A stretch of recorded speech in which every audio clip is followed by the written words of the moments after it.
Today we're covering a manhwa called I Stole the Male Lead's First Night. Please like and subscribe. It helps a lot. During a very fine morning, a girl wakes up to someone dressed as a maid calling out to her. However, she's very confused. The bed she's lying on is much softer than she remembers. The room she's in looks very fancy. This isn't her apartment in which she slept the previous night. Startled by the apparent maid's shout, the girl sits up. She believes she must be in a dream, but why is it so real? The maid tells her it's time to get ready for a girl named Etoile's birthday, and she's struck because the name seems familiar. It's just like the name of the female lead in a novel she used to read.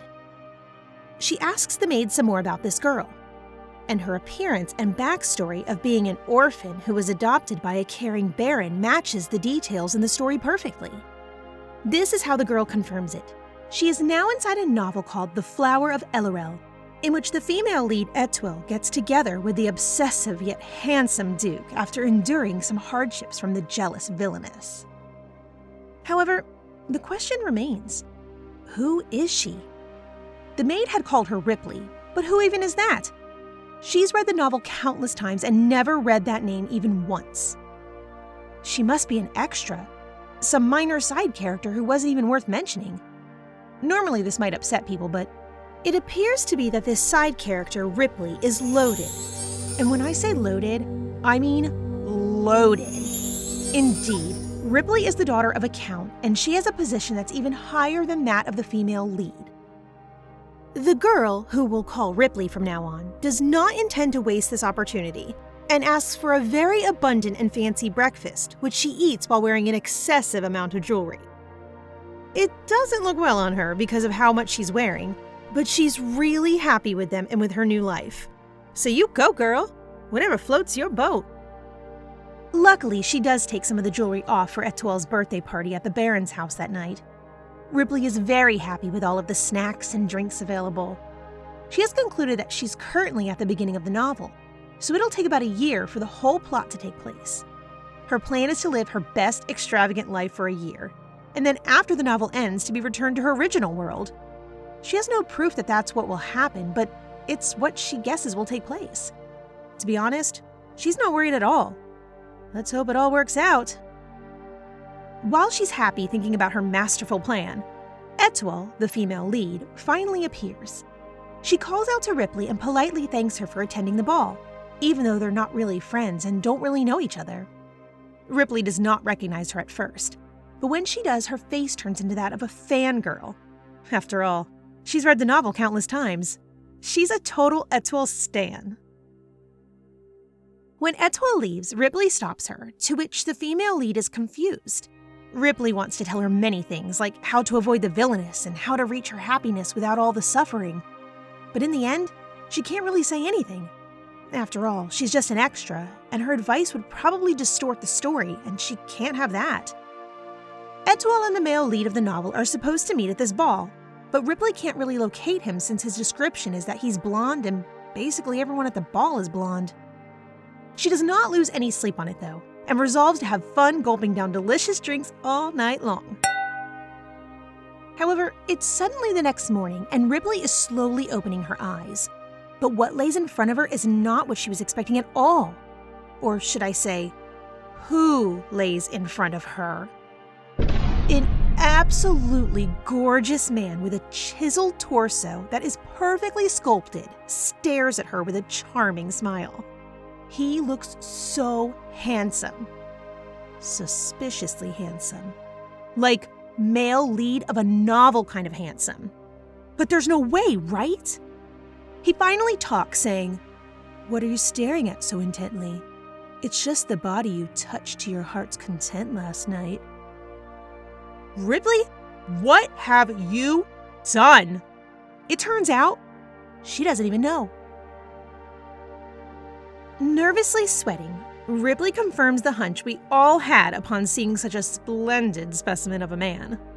This man is the Duke of the Empire, and male lead of the novel Ripley is in. Zeronis de Inglid, the man who was supposed to meet his fated partner Etoile last night at the ball, and the man who is currently in bed with her. Okay, Ripley, so you didn't want to ruin the flow of the story by giving advice to Etoile about some bullying from the villainess, but you woke up in the bed of the male lead she was supposed to fall in love with? This is why drinking is bad, kids. Ripley becomes desperate as she tries to find a way to explain that they should pretend this never happened, but she can't really say that he's actually from a novel and his destined partner is someone else. Meanwhile, Zeronis looks at Ripley quizzically and asks what she's thinking about with a charming smile. Ripley plays it off saying it's nothing because she definitely can't say the truth. Not only because he'll think she's mad, but because she knows the truth behind Zeronis. The Duke is actually an extremely handsome psycho. Zeronis has disliked people ever since he was young, so he has no compassion or consideration for anybody. Like, none. If his food ever had a single thing off, he fired the cook. If his barber cut him by accident while shaving him, he would not be able to hold another pair of scissors ever again. And he's no different with women, since he sent a girl who was a bit clingy with him to an abbey to live in abstinence, and in the novel he had the villainess dismembered at the end. He has the power to destroy a noble family with a mere flick of his finger. How can Ripley escape the situation? Well, for starters, she plans to just pass it off as a one-time romantical encounter between a man and a woman. An incident between adults, which they can both walk away from. But Zeronis practically reads her mind and prevents her from even suggesting it, saying that if she were to even think like that, her head would have to be crushed. Yikes. Zeronis then goes on to say that it was his first night, and after confirming it was Ripley's too, he says that since they both gifted their first nights to each other, they should take responsibility. Ripley cannot argue with the words of this psychopath with a diabolically irresistible smile, and so leaves in a carriage while scolding herself, saying she has gone insane for doing what she did last night with the male lead. She can't even think of a solution since Zeronis was so clear in the fact that he would not let it be just a one-night stand. But how did it even happen? Weren't the female and male leads supposed to meet at the ball? Ripley tries to recall what happened, but she can't recall anything after taking that drink. Again, kids, drinking is bad. Desperate over the fact that she somehow completely ruined the plot of the story and might have to stay trapped in the book forever, she resolves to go to Etoile's place to get to the bottom of it. Etoile receives her with a smile, and while chatting, Ripley comes to kind of find out what happened. It seems she got really drunk and entertained the whole party by juggling tangerines. And then she prepared a drink she called a bomb cocktail, which people literally got in a line for, apparently even the Duke. She also learns that Etoile and the Duke hadn't even spoken, and that her concept of him is pretty bad, with very exaggerated rumors in which he pulled the cook's teeth out if he didn't like a dish or cut the barber's head if he nicked him. Etoile also heard that because of his lack of interest in women, there's a rumor that there's a problem with him in that area. Ripley comments that the situation is quite the contrary, without even thinking, but Etoile questions her about how she knows. Extremely flustered, Ripley lies, saying she has also heard a rumor about it and tries to reassure Etoile, saying he has no issues whatsoever in that department. Etoile is very amusedly confused why she is trying to reassure her about a man she doesn't even know. But of course Ripley can't say that he's supposed to be her destined partner. She can, however, start complimenting everything about him and elaborate on how kind and thoughtful he is, even to staff. Once more attributing her knowledge of this to rumors, Etoile seems charmed by the fact that while everyone says bad things of the Duke, Ripley only focuses on the good rumors she hears. Because of this, she wants to befriend her. However, Ripley kind of refuses at first. It's not that she's mean, it's just that in the original story, Etoile is friendless because the ladies of high society don't want to befriend an orphan, who, as they say, sweet-talked her way up by being adopted. Etoile is aware of this, and also of the difference of status between her and Ripley, and looks quite miserable while saying she understands her refusal. Ripley can't hold herself, and jumps out to defend the female lead of the story she loves, saying that she knows she's a good person who helps others out of kindness. Etoile is moved to tears by her comment, and Ripley just can't help it. She agrees to being her friend, and of course, she laments it all the way home, since she has once more altered the original plot. Upon arrival, Ripley's parents go out to scold her as they've been worried sick. After all, to them, their daughter went to the ball the previous night and didn't come back home or sent any information about her whereabouts. She is scolded for her behavior, and Ripley tries to sweet-talk her father by acting cute, but this enrages them even more, and so they punish her and send her to her room. There, the maid comments on her corset is tied differently than how she tied it the previous night, and wonders what the reason might be. Well, we definitely know what the reason is, but Ripley is trying to cover it up when they're interrupted by the announcement that Rose, the villainess from the original story, has come to visit her. Ripley is very shocked and cautious about her visit. After all, they don't know each other, and the Rose in the novel was very dangerous. While she sometimes bullied Etoile more lightly, her evil deeds even got to kidnapping and assassination plots at times, all to get to be the Duke's wife. Ripley decides to be very careful and not provoke her, but the next scene shows the villainess drenched in tea. Tea that Ripley threw at her. What happened, you ask? Well, it seems that as soon as Rose arrived, she asked all sorts of questions about how Ripley got to her house in the Duke's carriage, which she somehow knew about. She was absolutely mad about it, and Ripley didn't really know how to answer her in panic. Based on her reactions, Rose found out that she slept with the Duke, and in her rage, she tried to throw her cup of tea at her while calling her shameless. To defend herself, Ripley opened her fan, which ended up shielding her but sent the tea flying right towards Rose herself. So, technically Ripley didn't throw it? A furious Rose is now literally trembling from rage as she promises that she will make sure Ripley repays this humiliation, even though technically she was the one who tried to attack her. The day after the whole ordeal with Rose, the villainess, Ripley vows not to get tangled with the plot any further and just do nothing from now on. But her plans are trampled when a rather pitiful letter from Etoile arrives, inviting her to have tea at a sweets shop. Not being able to resist the sad female lead, Ripley goes right away, but not before sending over a letter to Duke Ingrid so that he also attends. Of course, she plans to set them up. Ripley tries to make Etoile look good in front of the Duke, but he is having none of it and asks with a very pissed-off expression what this nonsense is about. Ripley plays dumb, but in doing so is revealed that she has some responsibilities to attend to regarding the Duke.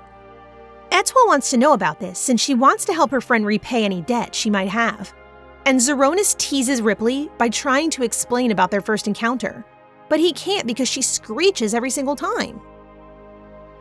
Taking this opportunity, Zeronis slips over an invitation for Ripley to accept, but she is suspicious about it.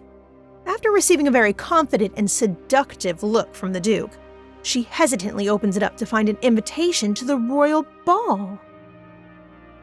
At home, Ripley's maid teases her endlessly over the fact that she said she was not going to do anything from now on, but somehow came home with an invitation for the royal ball. Even though she just wants to wear anything because she's not interested, Ripley agrees to go to the most expensive dress boutique to find a dress, because that's what the original Ripley would have done, and she didn't want to seem suspicious. Once there, she encounters none other than the villainous Rose. She tries to take a jab at her by saying the boutique seems more expensive than what she can afford. But while this does not affect Ripley in the slightest because she simply doesn't care, her maid Sylvia takes it to heart and defends her, saying that she can buy several dresses and that it's the least she can do given that she's the Duke's lady. This comment, of course, infuriates Rose. Ripley attempts to downplay her relationship with the Duke, but a very offended Sylvia insists on the strength of their relationship, saying he invited her to the royal ball. Rose is furious, and Ripley tries to just get a dress and leave, but Rose says she wants that very same dress for herself. To avoid conflict, Ripley concedes and chooses another one, but of course Rose says she is taking that one too. This happens again and again, and so Ripley just decides to go somewhere else. However, as she leaves, the cashier tells Rose the amount to pay for all she chose, and well, let's just say it is quite the amount. It seems that a blue dress Ripley had randomly grabbed was a super expensive designer piece, and so the total to pay is astounding. Sylvia does not let the opportunity slip, saying that it seems Miss Rose is short on cash, and that maybe she should go to a less expensive store. This prompts Rose to agree and pay for everything, while Ripley cries, thinking of how she'll suffer from this, and Sylvia smiles gleefully. A few days later at the ball, Ripley is beautiful as she dances with the Duke because, well, she must. She gets a bit flustered as he stares at her so sweetly and leaves to a terrace in search of some fresh air. Zeronis decides to go with her, even though she refused, and once there, decides to ask her a question. And this question is basically when they should hold their wedding. Ripley is confused as to whose wedding he's talking about, but Zeronis is clear about the fact that since she took his first night from him, the wedding is theirs. Ripley really wants to refuse. After all, she's just supposed to be a side character, and he's holding her accountable to a night she does not even remember. However, nothing can be done about a calm and menacing Zeronis that basically insinuates that she either takes responsibility, or her and her family will end up being exiled in ruin. Or worse. Ripley tries to buy some time, saying she objected because she wanted to get engaged before having a wedding, as is the custom, and Zeronis instantly turns sweet again, agreeing to her terms. When Ripley says she'll need to speak to her parents to set up a date for the engagement, Zeronis smoothly asks for a kiss as an oath since she seems to lie so much. Indeed, he gets what he wanted, and as her cheeks get red, Ripley can't help but wonder how someone who is so menacing and practically evil can kiss her so sweetly. In the powder room, Ripley is once more confronted by Rose, who is wearing that expensive blue dress from the shop. She accuses Ripley of using tricks to seduce the Duke in the terrace, but Ripley just wonders how on earth she knows about what took place there since they were completely in private. Was she hiding in some bushes just staring at them? This gets her thinking. Male leads don't like villainesses who stick to them like glue and stalk them like Rose does. And having no restraint whatsoever, she happily asks Rose how to stalk someone into making them feel sick and tired of having you follow them. She thinks that maybe if she copies Rose, Zeronis will let her be. Rose takes offense to this and slaps Ripley across the face. Ripley is angered by this and tells Rose that it is her who is approaching the Duke and trying to seduce him by hanging around him and stalking him all the time. Just because something doesn't turn out the way she wants it to, she shouldn't blame others for it. After telling her this, Ripley leaves a furious Rose behind, and she is totally right in doing so. That girl is insane. Ripley hears a crash behind her from the pissed villainess that must be throwing stuff around in the bathroom, and she decides to promptly leave when she's stopped by Zeronis, who had been looking for her. The Duke is quick to notice the redness Rose's slap left behind on Ripley's cheek. He wants to find out what happened, but Ripley tries to pass it off as nothing. Just then, Rose comes out of the bathroom looking innocent and pretty and greets the Duke with a smile. Ripley hunches over instinctively. After all, Rose just slapped her, and the Duke notices this as well. Adding 2 and 2, he looks at Rose with a menacing glare. Gone is the sweet Zeronis who looks at Ripley. This here is the Duke from the rumors, the sinister and threatening Duke who does not care one bit about others. Zeronis asks about the slap, and Rose tries to play completely dumb and even pushes Ripley away to get his attention.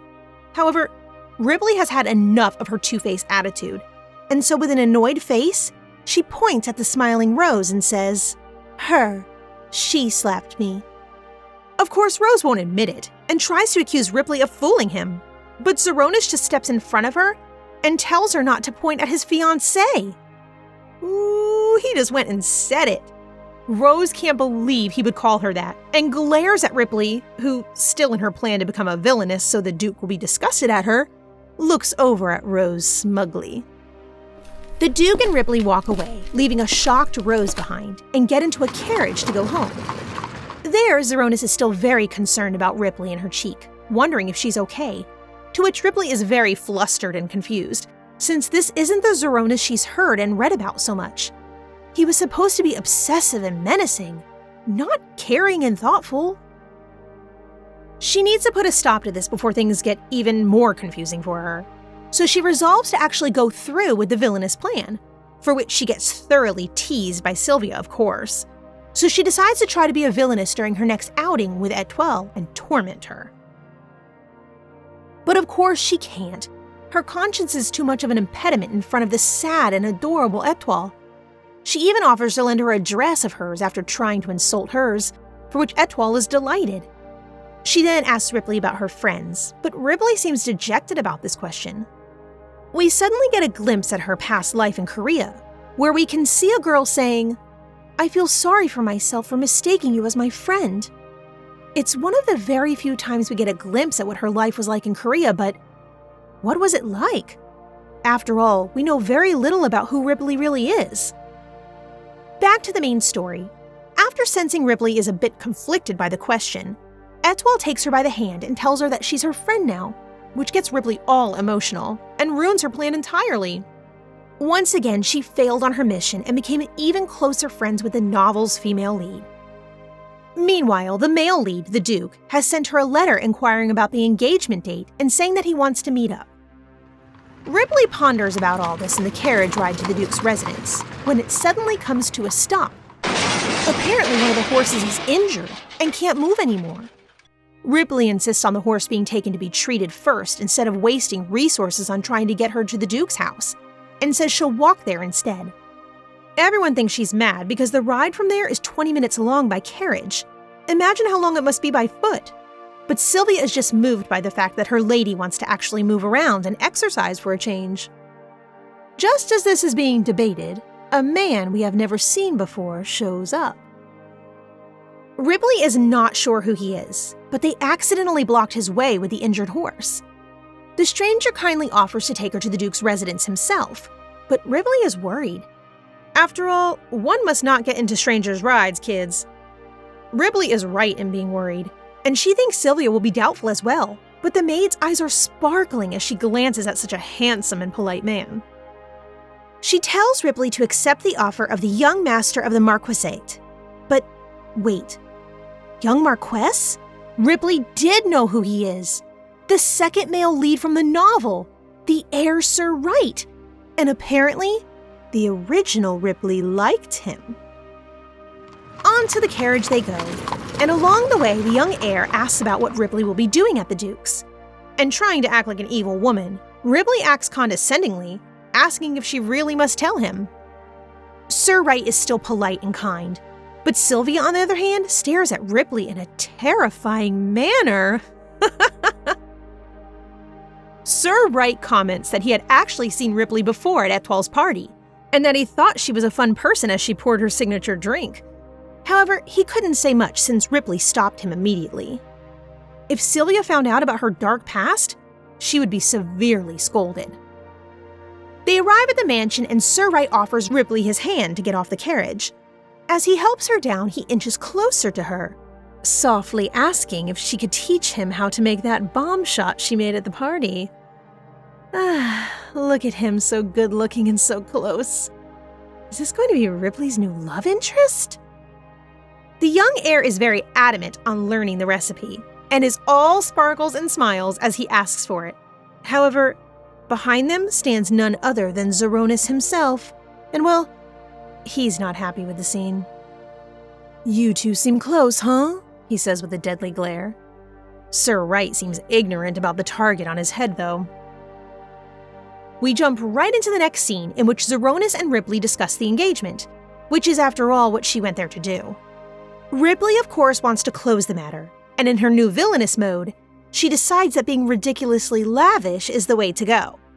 So she demands for the most luxurious gown, the best shoes, a super expensive ring, the whole package, thinking that this will make Zeronis dislike her.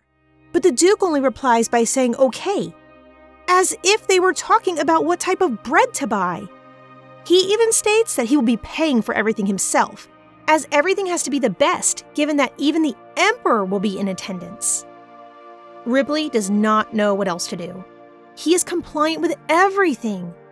But then, he asks about her relationship with Sir Wright, seeing as how they seemed so close and even arrived on the same carriage. Ripley's first thought is to clarify everything and explain the situation about the horse. However, she suddenly sees an opportunity. If she tells Zeronis she has a crush on Sir Wright, he might leave her alone. Or chop her head off. It's a high-risk bet, but being who she is, Ripley decides to flip that coin and very loudly proclaims that she has a crush on Sir Wright. Oh, Ripley. Zeronis does not take this well. He stares at her somberly, and Ripley can only tremble and sweat as he very calmly and slowly reminds her of what would happen to her pretty head if she doesn't take responsibility for that night. Bearing this in mind, Ripley can't do anything but retreat, and so says that what really happened is that Sylvia, her maid, has a crush on Sir Wright. Somehow Zeronis buys this, which makes me wonder a bit about his intelligence, but, well, a man in love will see what they want to see, I guess. He then states that though they're getting married, they don't really know about each other's pasts, and asks Ripley how many people she's been with. Ripley is suspicious about how he smiles as he asks this question, but still answers honestly, saying that she's not been with anyone else. Apparently, this is something Zeronis cannot buy, explaining that given how attractive she is, it would make no sense for her to have never been in a relationship. Ripley is completely puzzled by this explanation of his, and asks about his past, but she is very surprised by his answer. Zeronis tells her that since she's already talked so much to him about his childhood, she'd know he could never have been in a relationship before. Ripley is shocked by this because he seems to be talking about something she said on the night of the party while she was totally wasted. She can't really say she doesn't remember what he means since he'll probably murder her though, so she just smiles and says, "Oh, I see." See kids, alcohol is what gets you in these situations, so do avoid it. Drinking equals bad. Ripley does know about his childhood though, since she read about it in the novel. Zeronis was the child of the Duke's second wife, who was much younger in age. He had 3 adult half-brothers from the previous Duchess by the time he was born, which inevitably led to a power struggle between them and his mother. There was much bloodshed and constant fights within the family. And in the end, both the 3 brothers and Zeronis' mother died, leaving a scared 10-year-old Zeronis behind. Poor child. The now-grown Zeronis has a pained expression as he says that everyone must have blamed him back then, that if he hadn't been born, then there wouldn't have been a power struggle. Ripley will not stand for this, though, and quickly says that he did nothing wrong. It's not like it happened because he wanted it to. He was only 10. Zeronis smiles warmly at this, and caressing her face, remembers what happened on that fateful night in which they met. Back then, he tried to cut in the line of people who wanted to have one of her bomb cocktails, but she stopped him and told him he can't really do that. And what use is having a pretty face when he behaves like that? Yeah, she was totally drunk. Astounded, since he has never waited for others in his life, Zeronis left while listening to the muttering of people who wondered if Ripley's household would be destroyed tomorrow due to her drunken actions towards the Duke. A bit later, Ripley saw Zeronis in a balcony and greeted him with her drunken smile. Without being able to contain herself, she walked towards him and asked if he'd seen Duke Zeronis, since she can't seem to find him anywhere and is curious about the male lead, which of course is a term he didn't understand. Still, he wondered why she was looking for him and asked her without revealing his identity. She quickly said it was because he's supposed to be handsome. Zeronis was shocked by her words and inquired if she wasn't scared of the Duke, who seemed to be so evil according to the rumors. Ripley didn't give it a second thought and just spoke her mind while distracted with pretty drinks, saying that he didn't grow up like that without reason. Zeronis started telling her she should stay away from this Duke because he murdered all of his family, and it was rumored that he even poisoned his father to inherit the position, which is untrue. But Zeronis still felt guilty about the pain his father suffered because of the power struggle and its consequences. Zeronis was still talking about this when Ripley, looking angry, slapped his hand and told him he really was a rude person. She was absolutely enraged as she asked what the Duke ever did to him, and what did he even know? Amazed by how strong her position is, Zeronis asked her what she'd tell the Duke if he were in front of her, and she said, "It's not your fault, Zeronis. You've done nothing wrong." And that was the moment he fell for her, her warm smile, her strong personality. Seeing how she couldn't even stay standing without falling, he offered to take her to his house to meet the Duke. Now, here's when I myself have some doubts about the ethics of this whole relationship. I am quite conflicted with the whole "took her home drunk, maybe she would have said no if sober" aspect of the situation, but this is what the author envisioned, so I'm gonna stick to recapping on this part. Proper, sober consent is important, people. Never forget that. This should never be overlooked. Once home, the Duke revealed his identity to Ripley, and she was super happy about finally meeting him. telling him he's indeed super handsome. She told him that there was something she wanted to tell him, and then confesses that she liked him, that she loved his ability to love someone and wanted to be loved like that. She even said she still liked him then, after which they kissed. It was then that Zeronis decided he would make her his, even if she didn't remember anything about that night. It might take a lot of time, but he would do his best to have her fall for him as many times as needed. Now in the present, Ripley is very conflicted by how charmingly he smiled as he recalled her actions that night, though he didn't tell her about them. He looked so attractive and was so sweet. She notices she is slowly being swayed by him, which is not good for the development of the novel's plot. After much brainstorming, she comes up with her new tactic. She will become a nun. Sylvia nearly faints as Ripley angelically says she will only follow God's order and stay away from men. She tells her that she had never even believed in religion, but Ripley bluntly stated that she'll start believing from that day onwards, which has Sylvia on her knees begging for the forgiveness of Ripley's soul. This plan doesn't last very long, because as soon as she learns of the lifestyle of the nuns, with little to no food and hours upon hours of praying every day, she desists. Besides, her father would probably not agree to it, and she needs his consent. Just then, Ripley realizes that she doesn't have to actually become a nun. If the Duke believes it, it'll be enough. And so she goes to the Duke's house to tell of her newly found resolve. He is quick to crush it, though, pointing out that she can't become a bride of God given that she's already spent her first night with him. Once more, Ripley's plan spirals down the drain. She still insists, saying that God will not mind about her past if she is true in the present, to which Zeronis agrees. He agrees too easily. Smiling, he walks towards Ripley and sits right in front of her, as she starts blushing madly. He inches closer to her, saying that indeed God would not mind her past, at which point she literally has to turn her face away from the overdose of hotness she's getting from the Duke. She tries to repeat the whole, "I will become a devoted nun" speech, when she suddenly sees that Zeronis is taking off his tie. Oh my, oh my. Zeronis drops the tie as he smiles, asking if she indeed no longer has any secular thoughts. Ripley can't even think now as his pecs start showing. She literally has to swipe her drool away. Zeronis starts inching closer now, telling her that the present is what's most important, and Ripley cannot help herself any longer and closes her eyes awaiting the kiss that never comes. When she opens her eyes, Zeronis is smiling in an amused way, standing away from her, telling her that since she can't abandon her desire, the path of a nun is not suitable for her, and says that regardless of the past or the present, she will be his bride. A bit too possessive if you ask me, but Ripley did describe him as an obsessive male lead in the novel, and apparently she liked that, so we're gonna roll with it for now. Back at her place, Ripley has become desperate and, not knowing what to try, actually confesses to Sylvia about having slept with the Duke and him asking her to take responsibility by marrying him. Sylvia is at a loss of words for a moment, but then, even though she thinks the situation is quite bizarre, she says that maybe it's a good thing since she'll become a duchess. But Ripley already has everything she could need or want. That title means nothing to her. Just then, after debating what to do with Sylvia, Ripley gets another one of her ideas. She will just do the opposite of what a normal person would do to make someone like them. That should make them unlike them, right?